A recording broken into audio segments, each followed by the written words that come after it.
Hello class, welcome back. We continue our discussion on Hinduism, and we've gone through some of the background with the Indus Valley people and the Aryans and the Indo-Aryans. We've talked about Vedic religion and what the Vedas are, and we've talked about epic religion so far.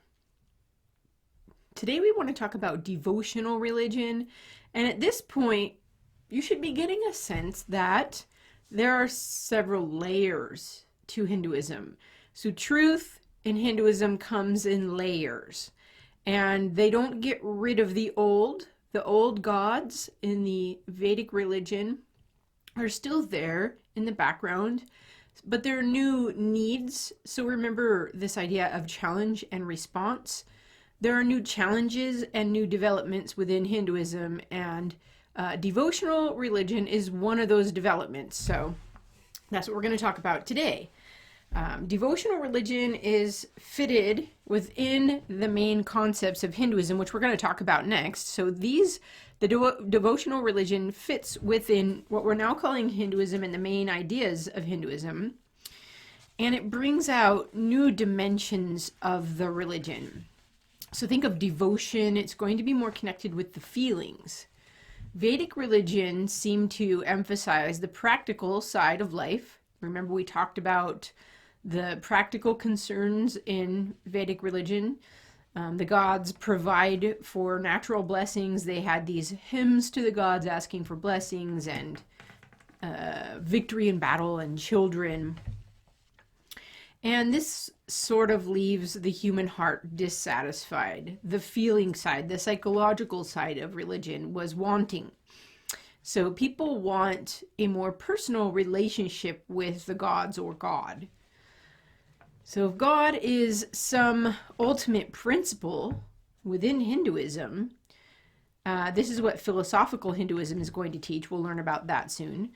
Then one cannot really relate to ultimate reality personally. So Dravidian religion or the Indus Valley people had a more impersonal view of reality that's going to contribute to the philosophical side of Hinduism. So we have this practical side from the Aryans, and we have this philosophical, impersonal side from the Indus Valley people, but there's this middle piece where the devotional is lacking in religion, and so that's where this new phase is going to fill in some gaps.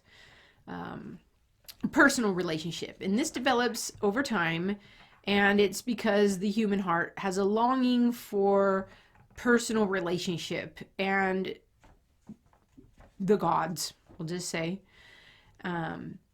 And in Hinduism, there are two main gods that people are devoted to, but there are many gods. So remember polytheism, many gods?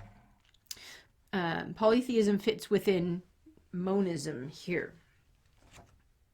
So the two main beings that become personal gods are Vishnu, he is the preserver god, and Shiva, who is the destroyer god.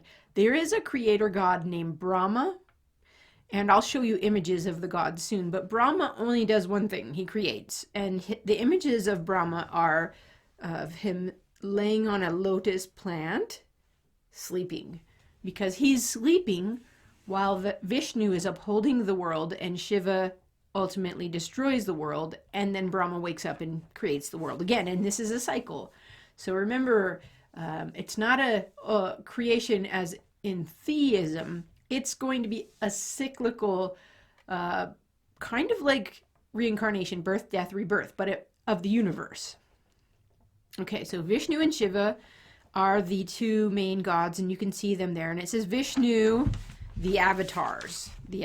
So you know what an avatar is because you go online and create an avatar. It's like the representation of you. So Vishnu has several avatars that represent him on earth. And I told you about Krishna from the Bhagavad Gita. Krishna is an avatar of Vishnu. Vishnu comes in personal forms through these avatars, and Krishna is the main one. So let's talk about Krishna.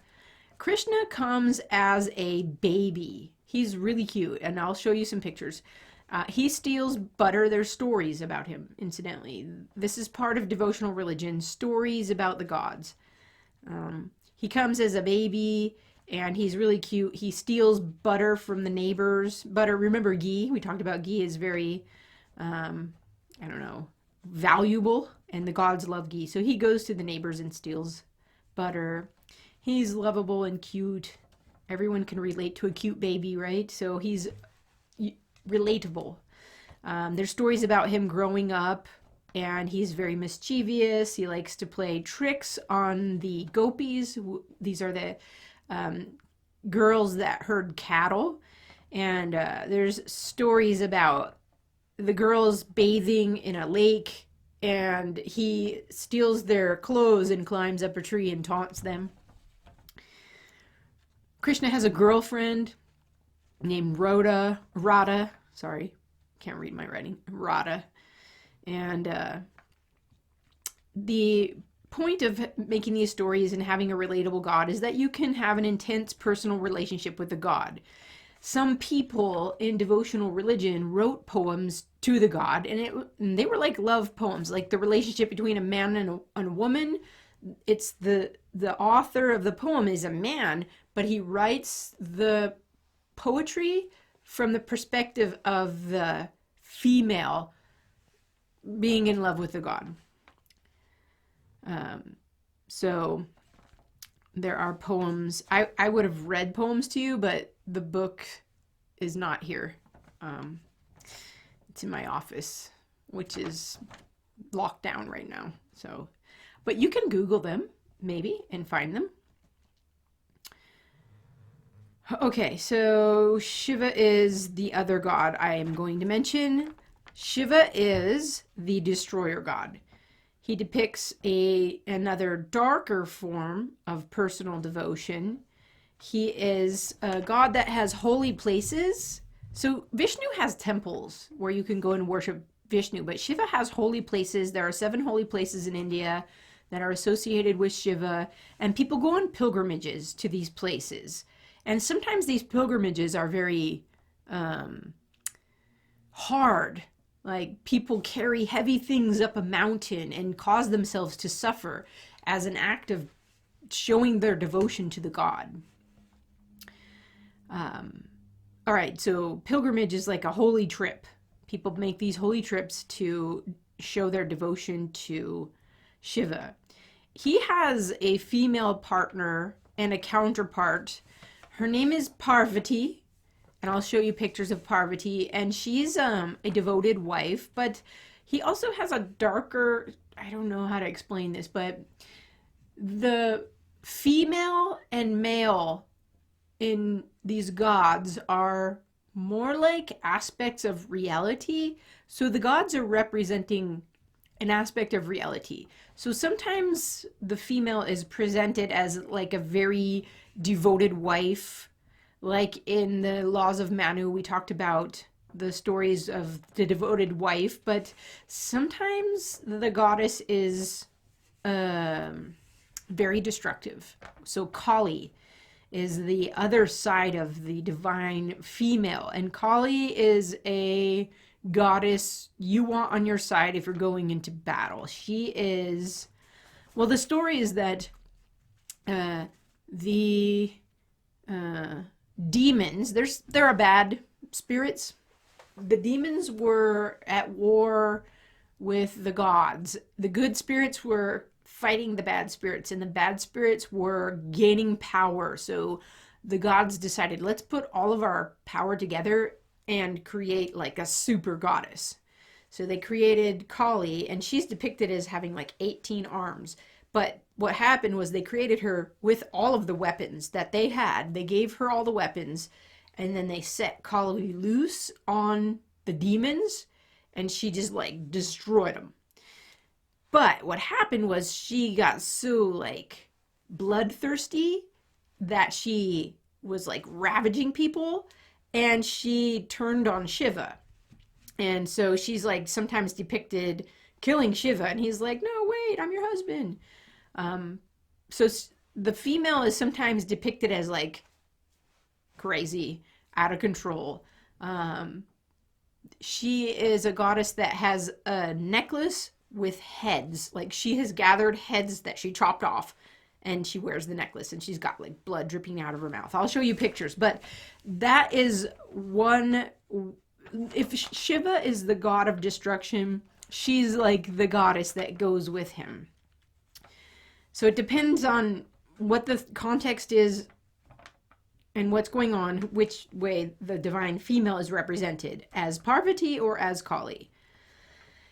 Shiva and Parvati have two sons, but they're not born in the natural way. They're born in very unnatural ways. And the sons are Skanda and Ganesh. Skanda, okay, wait, I have to tell you one more thing. Shiva is, he is depicted as like the world's best lover. Like he is Lord of the dance. He's a dancer, he's a lover, but he's also an ascetic, which means he goes away into the mountains and meditates for long periods of time and abstains from sexual activity and any worldly things. So one of the times he was away doing his ascetic practices, Parvati was home and something came out of her skin and that became a boy, and his name was Skanda. Ganesh was another boy born in another weird, I don't really remember how Ganesh was born, but I know it was when Shiva was away. He was now a boy in their home, and Shiva came back, opened the door, and the boy opened the door for Shiva to come in, and Shiva cut his head off. And Parvati was like, no, wait, that's our baby.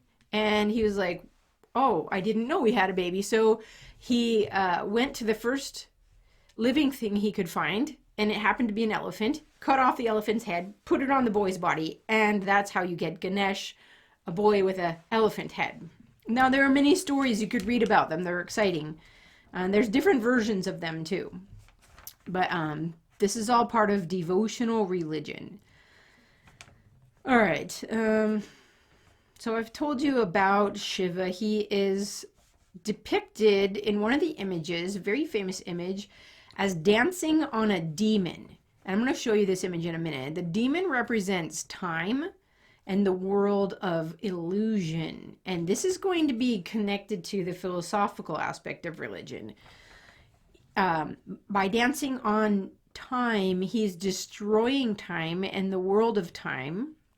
And the fire is a symbol. There's a fire around him, and it's symbolic of eternity and the cycle of birth, death, rebirth. Shiva's going to destroy all of that. Why? Because it's not real. It's an illusion, and that's going to get us into philosophical religion. So remember, I'm telling you about Shiva, and it's going to get connected down here in philosophy. Okay, so he is destroying time, the world of appearance, and our ordinary experiences in time, so that we can reach enlightenment about the nature of ourself and reality. So he is bringing humans to a higher plane of understanding. All right, I am going to tell you one more thing about these gods to link the devotional aspect to the philosophical aspect. And that's that a person can approach ultimate reality in many different ways in Hinduism. Actually, we're going to find out that Hinduism, because there's this underlying assumption all is one, a person can approach the one in many different ways. So remember I said levels of religion. There are two ways in Hinduism of approaching ultimate reality. One is very personal, like what we're talking about. It's called Saguna Brahman. And I don't have that written here, but I'm going to tell you what I have written here. It's Brahman without any attributes. So attributeless. It's more in line with what the Indus Valley people, we think, thought. No, the one is, there's no attributes to the one. I'm sorry, did I say Saguna Brahman? The attributeless one is Nirguna Brahman. I'll show you, I have a page where I'm going to show you where you could read all about the gods. Nirguna Brahman is impersonal reality. And probably Shiva is a link between the philosophical side of Nirguna Brahman and the devotional side. Saguna Brahman is the personal view, and that is going to link Vishnu to philosophy down here. So when we talk about the philosophers in Vedanta philosophy, Shankara is going to teach a very impersonal view of reality, Nirguna Brahman. Ramanuja is going to teach a very personal view of reality, Saguna Brahman, so that these ideas in devotional religion get linked to philosophy. And I'll tell you the story about why that happens when we get there. Okay, so Nirguna Brahman is the highest reality, is without any attributes. Saguna Brahman, highest reality with attributes. And one more thing we want to talk about is yoga. Yoga, we've seen these kinds of yoga, karma, bhakti, jnana, in the Bhagavad Gita. Let's talk a little bit more about that. Yoga is an attempt to find union with the absolute, to be one with God. There are different styles of yoga depending on people's temperament. Karma yoga is active, it's connected to doing. Gandhi did political activism, and through his activism or karma yoga, he got closer to God. He did it in a selfless way and in a way to be devoted. And if you get rid of self-awareness, then you're more open to feeling or being near to God. So it's a way of getting rid of yourself. Bhakti yoga is inward consciousness and acts of love. And through this, you can get close to the God through things like singing and chanting and songs of praise to the God, and dancing and poetry I mentioned. So devotional actions people do, like worship. It's a worship aspect of yoga. And then jnana yoga, we mentioned, is the discipline of knowledge, and its emphasis is on thought. They study scripture, they meditate, and meditation is for the purpose of emptying the mind of all thought and becoming aware of the highest reality and the nature of the self. So we want to rid oneself of all awareness of anything other than God and focus on knowledge of the ultimate reality,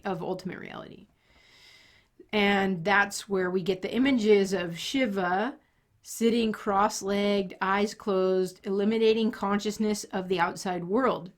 And these postures in yoga are practiced to prepare the body to sit quietly for a long time without going to sleep or being distracted. It's a way of disciplining the body and bringing control over the body to minimize the needs of the body and prepare the mind to transcend the world of appearance. So this jnana yoga goes more with Nirguna Brahman. And then tantric yoga is another one we could mention, and this is uniting male and female elements in a way that is intended to remove male-female distinctions. Why? Because all is one, and this union represents the one. And there are things that are normally forbidden and taboo that are allowed in tantric yoga as a means to removing the distinction between male and female and good and evil.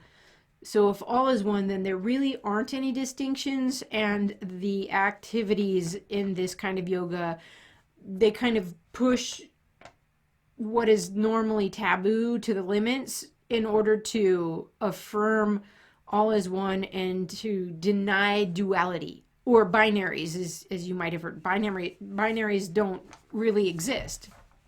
Okay, so that's yoga. Now, this devotional religion probably begins in the Vedas with the gods, and it goes to now. So I'm just going to show you something I pulled up on Wikipedia. Um, some professors are like, don't use Wikipedia, but that's in a research paper. I think Wikipedia is helpful for doing preliminary investigation. So this is where you can do some preliminary investigation on the gods and the goddesses. So I'd like you to read through the Wikipedia entry on Hindu deities, and I'm going to go down. This kind of is a little more in depth than what I've given you, and there's a lot of links you can check out. But I'm going to go down here to the images and show you.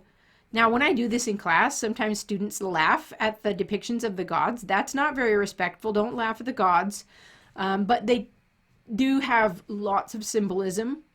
The images are not idols. They are pictures that remind you of the attributes of the deity and draw your mind to worship.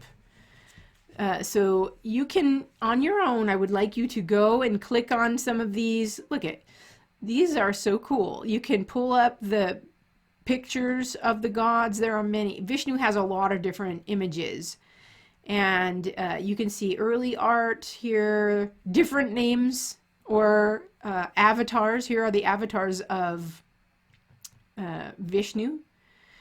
Different names he has. And then there's Shiva. And you can see what part of the world these gods are popular. Brahma is here, and I'll let you look at that. And then here's Ganesh. There are other gods and goddesses here that I didn't mention. Skanda, I did mention Skanda. Parvati. Oh yeah, Lakshmi is Sita. So there's Parvati, Lakshmi, and Durga and Kali. These are the kind of negative sides of the female, and Lakshmi and Parvati are the ideals, feminine ideals. And then there are other gods here you can check out. But I do want to mention, the last thing I want to show you is the image of Shiva. Now, I just Googled a search for Shiva dancing on the demon, and this one came up. And what's good about this, and the writing is very small. I apologize. Maybe I could make it larger. Let me try. I always mess things up when I do this on the fly. There we go. Okay, so here's the image. There's a little, it looks like a baby, and people are like, why is Shiva dancing on a baby? It's a demon, and the demon is time, so, or ignorance here. The malevolent dwarf, symbolic of overcoming the darkness of ignorance. So time isn't real because time is an aspect of the world, and the world isn't real. It's an illusion. Now we're getting into philosophical Hinduism. Shiva is going to be the god that helps you realize that. So you could see the symbolism, read about it, and you could see this cycle here that represents the flames of fire symbolizing destruction. The arc of flames are the manifest universe, and the cycle of birth, death, and rebirth. So it's all very symbolic, and it's a reminder. So the image is a reminder of what the religion is about. It's the devotional aspect of Hinduism. So I will let you check this out. I'll try to get the whole thing here so you can, you can check this out. I'm going to pause here, and the next thing we're going to cover is the main concepts of Hinduism. We're going to start pulling all of these threads together, all these layers of truths, to see how do we get Hinduism, what is the worldview, what are the basic beliefs. Then we're going to talk about philosophical religion, and that's going to blow your mind. Trust me, it really will. It's really exciting. All right, I'm going to pause here, and I'll see you in the next video. Thank you.